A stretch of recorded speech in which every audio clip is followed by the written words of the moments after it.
If you want to change your financial behaviors, there are 3 layers that you can do that on. If you think of it like a circle, the outer layer is your outcomes, what you want to have happen, the results. This is where goal setting comes in, beginning with the end in mind. What do you want to have happen in the future?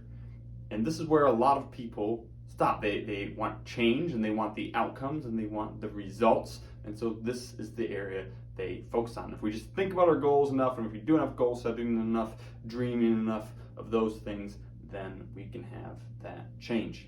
But the inner layer of the circle is our inputs. We have our outcomes and then our inputs. And this is the actions we take in order to get there. And this is where tactics and strategies and all the other habits and systems that we put in place come into play. These are the things that we do, the actions we take to try to achieve those outcomes. But there's an even deeper layer, the core of who we are, which is our identity.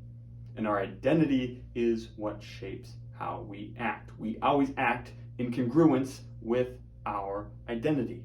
And so if you want your outcomes to change, you can focus on the goals, focus on the change you want to have happen, or you can simply try to focus on doing something different, on acting differently than you have in the past.